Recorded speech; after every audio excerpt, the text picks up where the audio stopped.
દ્વારકાધીશ કેમ છો? I hope બધા મજામાં છે. તો વાગી ગયા છે 10 અને અમે લોકો નાઈ ધોઈને થઈ ગયા છીએ ફ્રેશ. મીન્સ કે ફ્રી થઈ ગયા છીએ. સાવ દૂધ આવી ગયું છે, હવે દૂધ ગરમ કરશું અને ચા મુકાઈ ગયો છે 10 વાગ્યાનો અને સૂરજ પણ મસ્ત મજાનો ઉગી ગયો છે. થઈ બહારનું વાતાવરણ જો કે ધૂંધળું જ છે 2 દિવસ થયા. देखो सूरज दादा बादलों के बीच छुप जाते हैं, तो हमें धूप की ज़रूरत है, फिर भी धूप नहीं आती है. और मम्मी बोल रही है कि इसमें अदरक डाल दे, तो मैं अदरक डाल देती हूँ क्योंकि सियारे में अदरक वाली चाय पीने से सेहत अच्छी रहती है. और आप कमेंट में बताना कि मेरी स्पेशल हिंदी वाली ब्लॉग बनाऊँ या ना बनाऊँ. जल्दी से मैं मेरी स्पेशल हिंदी वाली ब्लॉग बनाऊँ या ना बनाऊँ कमेंट कर देना. तो जो आपकी आंसर हाँ आएगी तो मैं कुछ ही दिनों में जल्दी ही मेरी नई चैनल बनाऊंगी और उसमें मैं हिंदी में ब्लॉग बनाऊंगी. तो कमेंट कर देना. फिर से आप हम गुजराती में आ जाते हैं क्योंकि ये गुजराती वाला ही ब्लॉग है. तो ऐसी है मेरी हिंदी, बावा हिंदी. कुछ कुछ शब्द नहीं आते तो बावा हिंदी भी हो जाता है क्योंकि हम लोग डेली तो हिंदी बोलते नहीं है, इसलिए ऐसा होता है. तो कोई दिक्कत नहीं. और ये चाय भी स्लो फ्लेम पे बन रही है मस्त मजानी. धूप में बैठ के चाय पीने से बहुत ही आनंद मिलता है. ऐसा होता है तो कोई दिक्कत नहीं. आप कंटिन्यू ब्लॉग में बने रहे, जुड़े रहे. Thank you so much. And comment करवानो बिल्कुल न भूलता कि હું હિન્દીમાં વ્લોગ બનાવું કે ગુજરાતીમાં. તો આપણે ટૂંક જ સમયમાં નવી ચેનલ ચાલુ કરવાના છીએ, તો એમાં સ્પેશિયલ મારો જ વ્લોગ આવશે હિન્દીમાં. તો કમેન્ટ કરવાનું બિલકુલ ન ભૂલતા. Thank you so much. Bye. તો અત્યારે બનાવવાની છે આલુની સબ્જી. તો હું સુધારું છું, બધું કટિંગ કરું છું. બટેકાનું શાક બનાવવાનું છે સીધે સીધું. વળી કોઈક કમેન્ટ કરશે કે ભાઈ સીધે સીધું કહી દે ને બટેકાનું શાક, તો મેં કહી જ દીધું બટેકાનું શાક બનાવવાનું છે. તો હું શાક બનાવીશ ને પછી જવાનું છે બેંકે. થોડું ઘણું કામ છે તો કામ કરવા જવાનું છે ને પછી જોઈએ શું કરીએ છીએ. બટેકાનું શાક બનાવી રોટલી તો પછી મમ્મી બનાવી લેશે, એવું બધું છે. એન્ડ આજે છે ફાર્મ્સ ડે છે, મીન્સ કે ખેડૂતોનો દિવસ છે. પણ ઓબ્વિયસલી ખેડૂતોનો દિવસ તો હોવો જ જોઈએ, કેમ કે એ લોકો મહેનત કરે છે ત્યારે આપણે ખાવા મળે છે.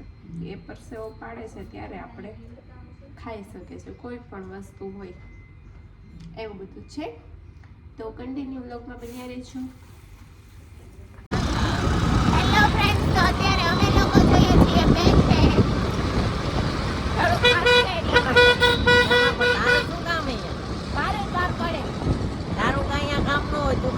વજન કરવા આવી વજન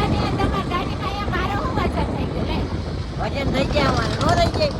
વજન થઈ જાય ને ભાઈ, થઈ જાય. જો ગાડી જો વજન થઈ જાય. જામનગરનું ટ્રાફિક શું કહો છો જી? આપણે બોલો તો. જામનગરનો ટ્રાફિક તમે જોઈ શકો છો લાઈવ બરોબર છે. રજવાડી ચાય.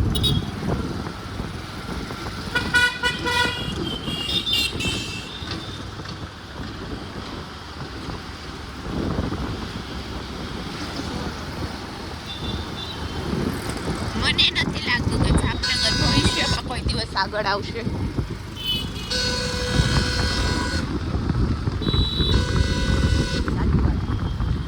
છેલ્લા 15 વર્ષ થયા તો હું જોઉં છું કઈ સુધારો થયો છે નથી.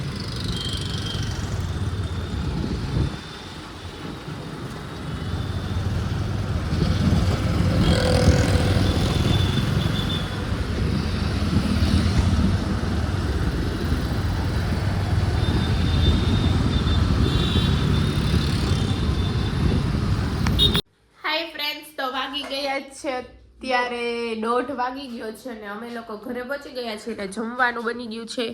જમાઈ ગયું છે બધાયનું. આની જો ભૂખ લાગી હતી, બેસી ગયા છે. આને મારી વાત જોઈને બેઠો છે હજી ડીશ તૈયાર કરીને. ખમણ લઈ આવ્યા હતા, મસ્ત મજાનો ખમણનો વઘાર કર્યો છે. અને હવે જમવાનું ચાલુ કરશી. દાળ ભાત બટેકા શાક ને રોટલી ને ખમણ ને એવું છે. તો મસ્ત મજાનું જમી લઈએ. કન્ટિન્યુ બ્લોગમાં બન્યા રહેજો. હેલો ફ્રેન્ડ્સ, તો વાગી ગયા છે અત્યારે 5:30. હા, 5:30 પોણા 6 થઈ ગયા છે. આજે બનાવવાની છે સાંજે શાક ચાપડી. તો એની તૈયારી કરવાની છે બધી. એન્ડ મસ્ત મજાની અંધારું તો નથી થયું હજી, સરસનું વાતાવરણ છે બધું મસ્ત મજાનું.